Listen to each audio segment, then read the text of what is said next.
Coach going? Lala. Good. How you doing? I'm doing well. I can't complain. Just stuck in the house. I know that's hard for you because you are a physical person. Yes, a Um, busy body. yes, yes. Well, we really appreciate your willingness to join Black Lives Matter for our fourth virtual town hall. You own a gym, Yes, Thrive Health Lab. Where is yes. Thrive Health Lab? So I own Thrive Health Lab. It is in the View Park, Windsor Hills, Baldwin Hills area.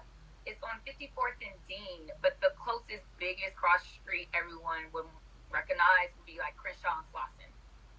Okay. So like in the So heart you're of the right community. in the neighborhood. Yeah, like literally most of our clients ride a bike, run, or walk there. Great. And so one of the things one of our campaigns is to boycott 24-hour fitness. And that's because they have policies of calling police on Black people that resulted in the deaths of Albert Ramon Dorsey and Dennis Todd Rogers. And they won't even engage in a conversation about practices that they can employ to preserve Black life. So we've been encouraging people to boycott 24-hour fitness, but not boycott health, right? We want good places to work out that value Black life. And what better place than a Black-owned gym with Black trainers, Black instructors, and a Black owner who can help us understand why it's important to stay physically fit. And one of the things that we're seeing with the coronavirus, which is hitting the Black community especially hard, is underlying health conditions like diabetes and hypertension, which we know, and we want to be very clear, this is not Black people's fault, right? So, people keep saying, well, if Black people would just, we want to remember that there are land use policies that are quick to put a McDonald's in our neighborhood, to put a grocery store in our neighborhood, right? Slow to put a farmer's market in our neighborhood. There is institutional racism at every level that causes stress, that creates conditions of hypertension and exacerbates conditions like Dr. Bree was sharing. We also know that Black people are not likely to be believed when we go to healthcare providers. We know Black women are the least believed of every patient. So when we go in and say we have pain, they turn us away. And so we want to make sure that we are not blaming Black folks, but we also know that white systems, white institutions, and white supremacy is not going to do what it takes to preserve Black life.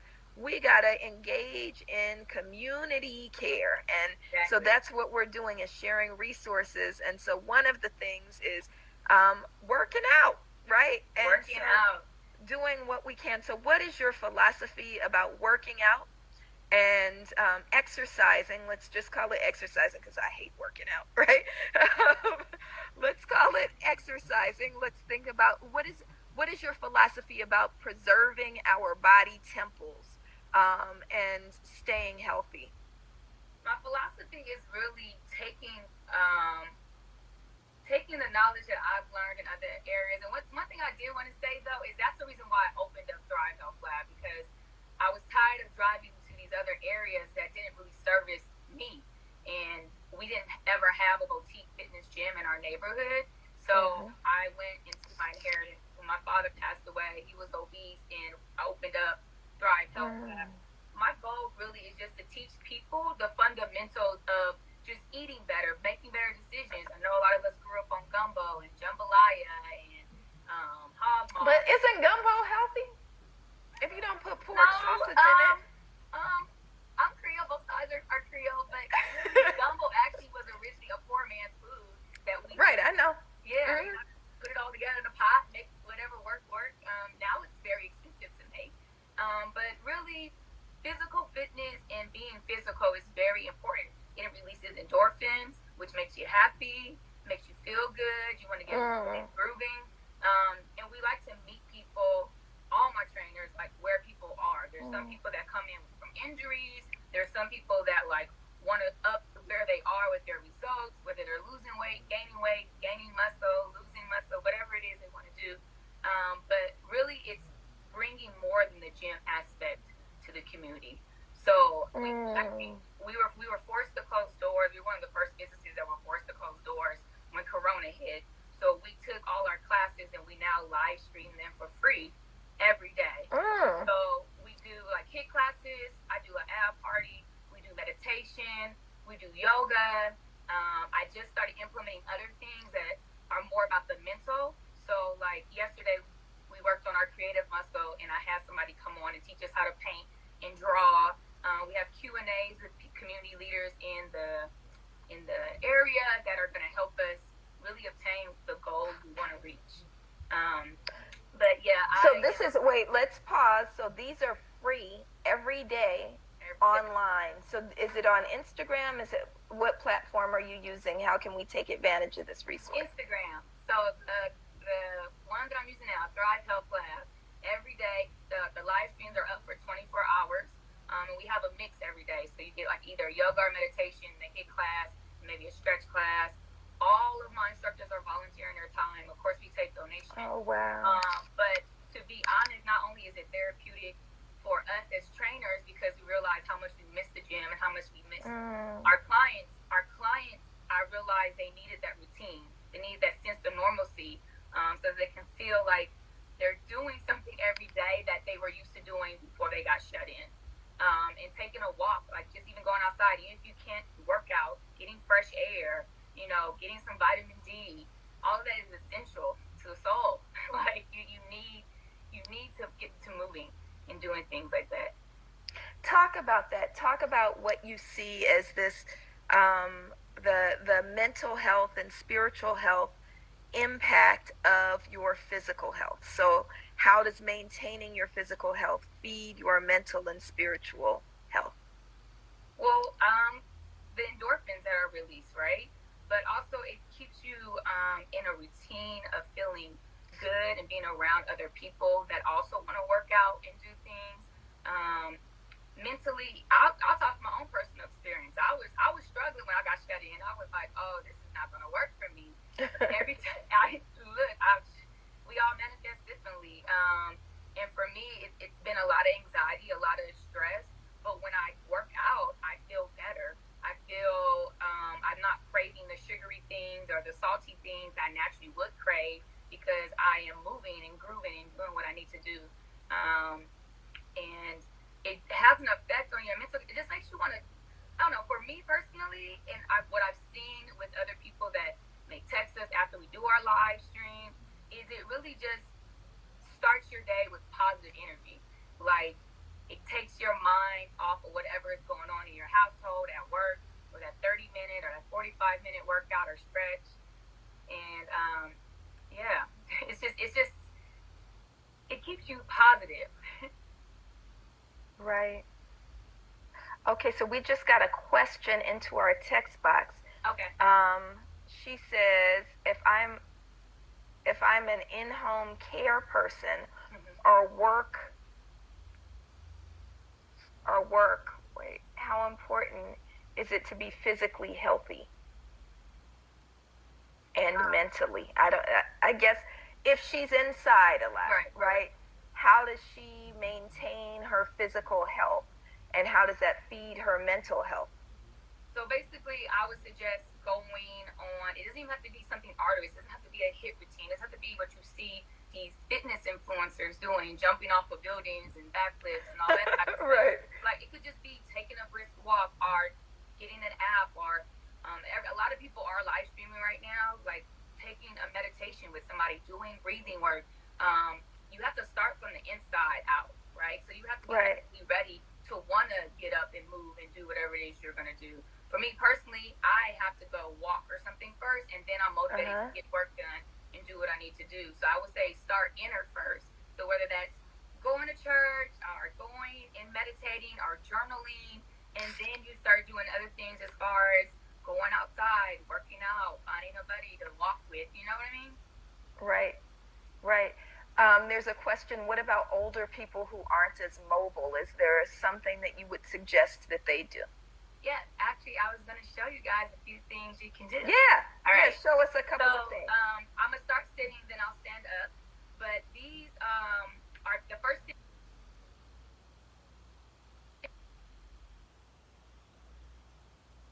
SR. People are on the phone all the time. So you get a lot of tension in your neck, in your shoulders, in your back, and you may be stressed out. So some simple things you can just do is like turn your head to the right and hold it for a few seconds, about 10 seconds. I'm not going to hold it for the whole time, so I kind of want to show you guys all these moves. And then you go to the left. You can do things like taking your chin to your chest, taking your ear to your shoulder. So now you're heating up all these different tendons and ligaments in your neck. I can hear popping. It's popping. Is it supposed to be popping? Not necessarily, but you know what? You may have been like this all day. So right. Up, hunched over a and computer. Then, like, rotating your head around. And just taking that time. Like, I do these in the morning. So when I wake up in the morning, I'm a little tight, especially after working out. The next few things I want to show everybody, these are dynamic stretches that I do in the gym with everybody to help warm up. But this is also something you can do no matter what your physical fitness may be. You can make it harder by making it go faster. You can just slow it down. So I'm going to stand up. I think I have the camera angled good enough so that you can see everything, right? You may not be able to see my head, but you can stand up and just start off with a couple, like, not deep squats, just little baby ones to start opening up the hips, waking up the knees, the shins, the ankles. And then one of my favorite ones is doing, like, side bends so that you're opening up your open. Y'all watching me do this. You're doing great. I need to invest in a what are those things called that you're using? Like a camera holder, whatever that is.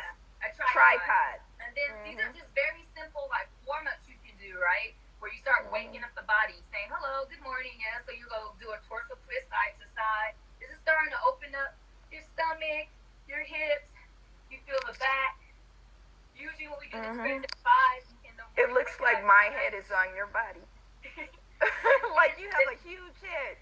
I said it looks like my head is on your body. Yeah, perfect. I have the body, you have the head, great. Another thing is a thing that I call around the world. So like you're standing with your feet shoulder width apart, and you just go around the circle, dropping down. And you don't have to be mobile. You don't have to be the most fit person to do this.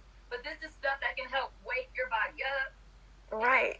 Injuries, and then you will like go the other direction.